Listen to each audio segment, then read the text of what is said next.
નમસ્કાર, હું છું આરજે લજ્જા અને જ્યારે જ્યારે છે ને આપણે સ્કૂલની વાત આવે તો આપણને એવું થાય ને સ્કૂલ એટલે ટીચર્સ. અને મને હંમેશા એવું લાગે છે કે સૌથી સારું પ્રોફેશન કોઈ મને પૂછે ને તો હું ટીચર ચૂઝ કરું, બીકોઝ એવું થાય કે તમે વકીલ બની શકો, તમે ડૉક્ટર બની શકો, તમે આર્ટિસ્ટ બની શકો, પણ એક ટીચર જ છે કે જે બધું બનાવી શકે છે. સો જે ભણતા ભણતા જેમને ટીચિંગની શરૂઆત કરી એવા એક વ્યક્તિ મારી સાથે છે, શાલિન સ્કૂલ, અને એમને એક સરસ કોન્સેપ્ટ શરૂ કર્યો છે. શું છે, કેવી રીતના શરૂ કર્યો, એ બધા જ વિશે વાત કરવાની છે. આજે વાત કરીશું આપણે અબાઉટ TCS, જે પહેલા કહેવાતું હતું ધ કોન્સેપ્ટ સ્કૂલ, અને હવે ધ કમ્પ્લીટ સિસ્ટમ. મારી સાથે છે નિમિષ સર. હાય. હેલો. કેમ છો? All good? All good. Of course પોતાની ગમતી જગ્યા ઉપર બેઠા છો એટલે સરસ જ હશે. TCS વર્ડ કેવી રીતના મગજમાં આવ્યો, એની પાછળ શું છે, મતલબ શું વિચાર હતો આખો? 1994 થી ટીચિંગ પ્રોફેશનમાં બાય ચોઇસ આવ્યા પછી વર્ષો સુધી સારામાં સારું રિઝલ્ટ આપ્યા પછી એવું લાગ્યું કે ટ્યુશન સિસ્ટમ હતી. એટલે છોકરાઓ રેગ્યુલર સ્કૂલમાં જાય ને પછી બપોરે સાંજે અમારી પાસે ટ્યુશનમાં આવે, ત્યારે એવું લાગ્યું કે એ લોકોને ભણવાનો ટાઈમ ક્યાંક ખૂટે છે. એટલે 2010-11માં એવો વિચાર આવ્યો કે આપણે એવી કોઈ સ્કૂલ કરીએ જેમાં સવારમાં આપણે છોકરાઓને ભણાવતા હોઈએ તો બપોર પછીનો સાંજનો ટાઈમ એ લોકોને પોતાની સેલ્ફ સ્ટડી માટે અને મનગમતી પ્રવૃત્તિઓ માટે મળે. એટલે એ થોટ સાથે 2011માં અમે આ TCS the concept school start કરી.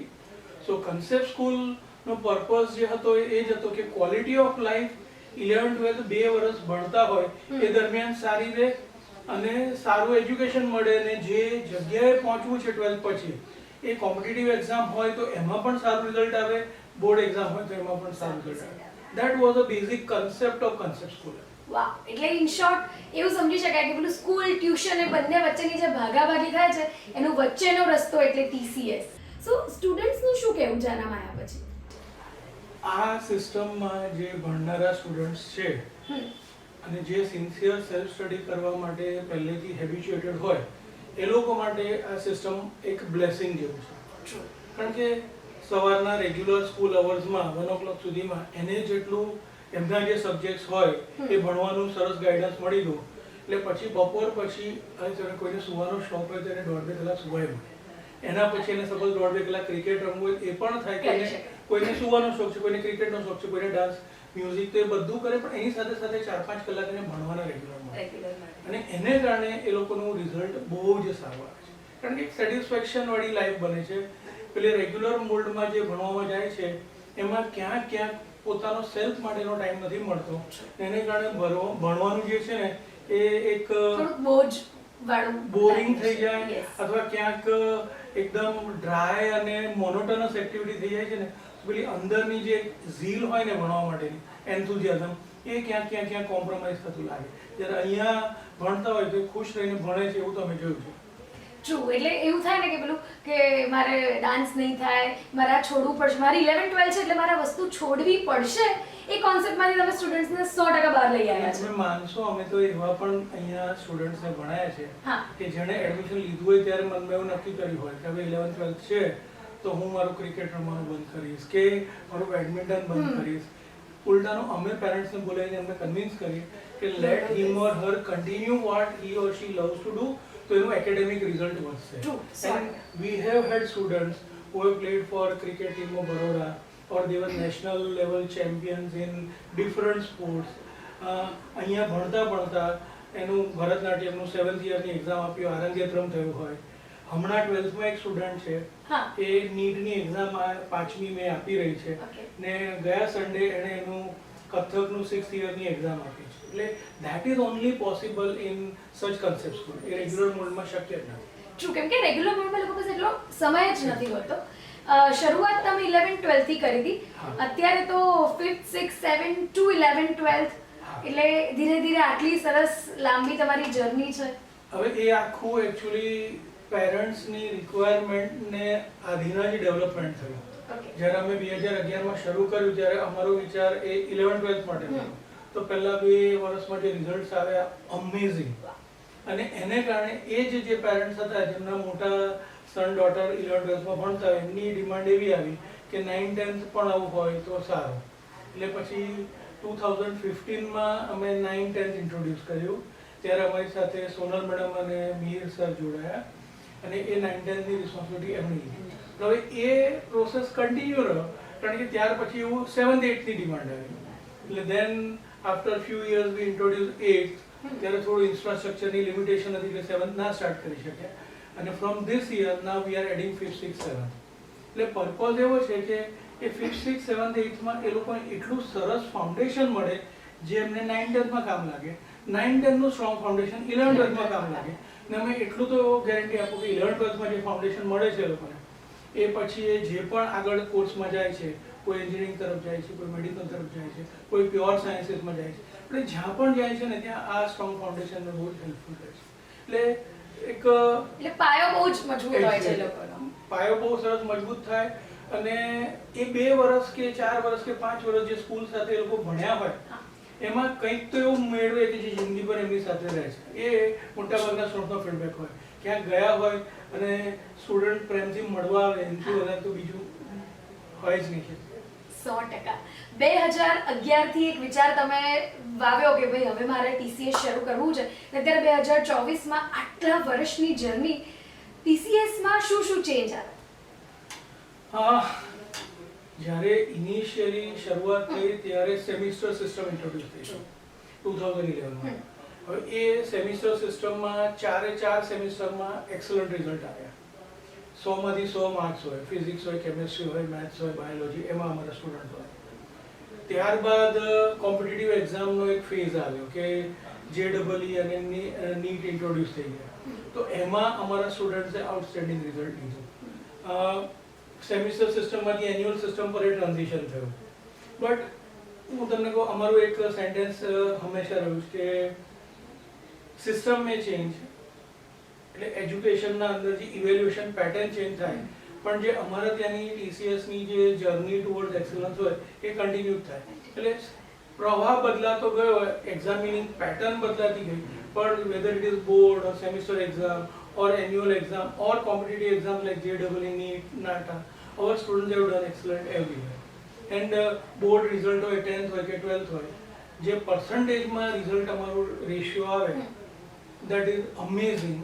It will be highest in Baroda and maybe even highest in Gujarat. એટલે તમને સેમ્પલ કહું કે સપોઝ 80 સ્ટુડન્ટ્સ એક્ઝામ આપી હોય ત્યાંથી 10th સ્ટાન્ડર્ડ, તો 80 સ્ટુડન્ટ્સમાંથી 80 પાસ થયા. ચલો ઠીક છે, હવે એ તો બીજે ક્યાંક પણ મળે તમને, એ પણ રેર છે પણ કદાચ મળી જાય. પણ એની સાથે એ 80માંથી 60 સ્ટુડન્ટ એવા હોય કે જેનો A1 K2 ગ્રેડ હોય, થોડાકનો B1 B2 હોય ને એકાદ બે કદાચ જે C1માં કે રહી ગયા. એટલે એ જે આખું ઓવરઓલ અપલિફમેન્ટ ઓફ રિઝલ્ટ થાય ને બલ્ક રિઝલ્ટ અને bulk of class. So that is happening in 11, 12, that is happening in 10th, and consistently we have been giving that. વાહ. તમને જ્યારે TCS ની વાત આવે છે ત્યારે સ્ટુડન્ટ્સનો અપ્રોચ કેવો લાગે છે? જે સિન્સિયર સ્ટુડન્ટ્સ હોય એ તો પહેલેથી જ ભણવા માટે હેબિચ્યુએટેડ હોય, એટલે એ લોકો તો આમાં આવીને સરસ રીતે જોડાઈને એનો ફાયદો લે છે. પણ જે મોટાભાગનો વર્ગ હોય છે થોડો રમતિયાળ હોય, મારો સવાલ એ જ હતો, નેક્સ્ટ તમે વાત લઈ લીધી, એટલે થોડો રમતિયાળ હોય અથવા નોટ સો ફોકસ્ડ પહેલેથી હોય, તો એવા સ્ટુડન્ટ પણ આ સિસ્ટમને જોઈન કર્યા પછી ઓવર ધ સ્પાન એમનામાં બહુ જ સારો પોઝિટિવ ચેન્જ આવે છે. પોતાના ગોલની ક્લેરિટી આવે, કાઉન્સેલિંગ થાય અમારી સાથે, બધા ટીચર્સની ટીમ પણ જ્યાં જ્યાં જરૂર પડે એ લોકોની સાથે કાઉન્સેલિંગ કરે અને એ પોતાના ગોલની ક્લેરિટી ડેવલપ કરીને મહેનત કરતા થાય છે અને પોતાની લાઈફનું સારામાં સારું રિઝલ્ટ મેળવીને બહાર નીકળે છે. એટલે ક્યાંક ઘણા બધા સ્ટુડન્ટ્સના કેસમાં તો એમના પેરેન્ટ્સનું ફીડબેક અમને એવું મળ્યું છે કે joining TCS was a turning point for their child, અને that gets reflected in so many other one-to-one feedback from the students also. એ કહે કે પહેલાં જ્યારે લીધું ત્યારે તો પપ્પા બી પર ગુસ્સે થતી હતી, મને નહોતું ગમતું, અને પછી એવું લાગે છે 2 years પછી પતવા આવે ત્યારે કે ના બહુ સારું થયું તમે મને એડમિશન અપાવડાવ્યું. એટલે એવા અમે બહુ બધા ફીડબેક ઓવર ધ યર્સ જોયા છે. એટલે એવું લાગે કે નહીં, whatever we are doing in the right direction. આટલી બધી વાત તો કરી, પણ એવું થાય ને કે સ્કૂલ એટલે સૌથી મોટો ભાગ કોણ? સ્ટુડન્ટ્સ. સો મારે એવું પૂછવું છે કે સ્ટુડન્ટ્સ, આ વિદ્યાર્થીઓ શું કામ જોઈન કરે છે TCS? સ્ટુડન્ટ્સ પોતાના જે એ જિંદગીના ભણવાના ફેઝના યર્સ છે, કોઈ સપોઝ 9 થી જોઈન કરે તો 9, 10, 11, 12 4 વર્ષ, કોઈ 11 થી જોઈન કરે તેના 2 વર્ષ, તો એ 2 વર્ષ દરમિયાન સરસ રીતે એને એજ્યુકેશન એક જગ્યાએ મળી જાય અને ઘરે જઈને એ પોતે સેલ્ફ સ્ટડી કરીને સાથે જે મેં કહ્યું એમની જેટલી એક્સ્ટ્રા હોબીઝ પરસ્યુટ્સ છે એ બધું ફોલો કરી શકે, એ અહીંયા જ શક્ય બને છે. એ કોઈ રેગ્યુલર સ્કૂલમાં રહીને ટ્યુશન્સ વાળા મોડેલમાં જશે કે કોઈ ઇન્સ્ટિટ્યૂટ જોઈન કરશે તો આ શક્ય છે. એટલે ભણવું જરૂરી છે પણ એની સાથે જિંદગી જીવવી છે અને ભણવાના સારા રિઝલ્ટ પણ લાવવા છે, તો એ બધું અહીંયા શક્ય બને છે. તો એટલા માટે સ્ટુડન્ટ્સે જોઈન કરવું જોઈએ અમારે ત્યાં. અને પેરેન્ટ્સની વાત કરું કે એમણે એમના સન ડોટરને અમારી સ્કૂલમાં કેમ મોકલવા જોઈએ, તો હું એટલી ગેરંટી આપું કે અહીંયા જે સ્ટુડન્ટ એડમિશન લે છે, irrespective of the result profile, we take good care of every student and encourage them to do their best as per their capacity. એટલે એવું નથી કે ખાલી જે પોસ્ટર બોય પોસ્ટર ગર્લ હોય એનું ધ્યાન રખાય, ઓવરઓલ એક સ્ટુડન્ટનું બધા જ લેવલ પર ધ્યાન રખાય અને એ દરેક પોતપોતાનું બેસ્ટ લાવે ને એવું અમે ગાઈડ કરીએ છીએ. પછી જેમ જેમ અમારા કોન્ટેક્ટમાં આવે એમ એમ અમને એના હોબીઝ અને ઇન્ટરેસ્ટ સમજ પડતા જાય તો એ દિશામાં આગળ વધે એવું એન્કરેજ કરીએ છીએ. એટલે 9-10માં ભણનારું દરેક બાળક આગળ જઈને એન્જિનિયર અને ડૉક્ટર બને એવું જરૂરી નથી. તો એના માટે એ લોકોને maths, science, English S is important. એકલા મેથ્સ સાયન્સ ઇમ્પોર્ટન્ટ નહીં, maths science English S is important છે, હિન્દી ગુજરાતી સંસ્કૃત ઇમ્પોર્ટન્ટ છે, કમ્પ્યુટર ઇમ્પોર્ટન્ટ છે. 11-12માં ભણનારું બાળક પછી મેથ્સ ગ્રુપ હોય તો ખાલી પીસીએમ ઇમ્પોર્ટન્ટ અને બાયો ગ્રુપ હોય તો ખાલી પીસીબી ઇમ્પોર્ટન્ટ એવું નહીં. ઇંગ્લિશ કમ્પ્યુટર ઇમ્પોર્ટન્ટ, એના પ્રેક્ટિકલ ઇમ્પોર્ટન્ટ. એટલે તમે સમજો પીસીબીએમ, ઇંગ્લિશ કમ્પ્યુટર, પ્રેક્ટિકલ બધા લેવલ પર એ લોકો સારું પરફોર્મ કરે અને એની સાથે સાથે એવા કોઈ કોર્સમાં આગળ જાય કે જ્યાં એને આગળ જતા જિંદગીમાં જીવવાની મજા આવે એવું આખું અમે પ્લેટફોર્મ પ્રોવાઈડ કરીએ છીએ. And we are very happy about it. પેલું ખબર છે આમ લાઈફમાં હંમેશા એવું થાય કે હાશ અને કાશ, એટલે કદાચ મારા જેવા અહીંયા આ જગ્યા પર બેઠેલા વખતે એવું કહે કે કાશ અમારા સમયમાં આવું કંઈક હોત તો, અને TCS માંથી પાસ થયેલા એવું કહે કે હાશ અમે અહીંયાથી પાસ કરી. એક લાસ્ટ મેસેજ સ્ટુડન્ટ્સ અને પેરેન્ટ્સ જે પણ જોઈ રહ્યા છે એમને આપવો હોય તો? અમારા અત્યારના જે TCS નું નામ છે એ ધ કમ્પ્લીટ સિસ્ટમ છે.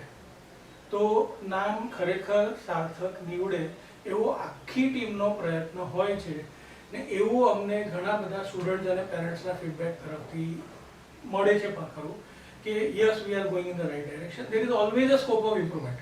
વી કન્ટિન્યુઅસલી અપગ્રેડ અવરસેલ્સ. ગયા વર્ષની બેચને જે અમે આપ્યું હોય એના કરતાં આ વર્ષે વધારે સારું આપવાનો પ્રયત્ન કરીશું અને આવતા વર્ષે એનાથી સારું કરવાનો પ્રયત્ન કરીશું, એ હું તમને ગેરંટી આપું છું. એટલે રિયલી જો એક બર્ડન ફ્રી એજ્યુકેશન અને with excellence in academics, competitive exams બધું એવું માહોલ જોઈતું હોય તો TCS is the best option. એટલે નાના હતા તો આપણે ભણતા હતા આવતું કે ખૂટતી જગ્યા કે ખૂટતા અક્ષર પૂરો, એટલે તમારી લાઈફના બધા જ ખૂટતી જગ્યા અને ખૂટતા અક્ષર પૂરવામાં આવશે the complete system. Thank you.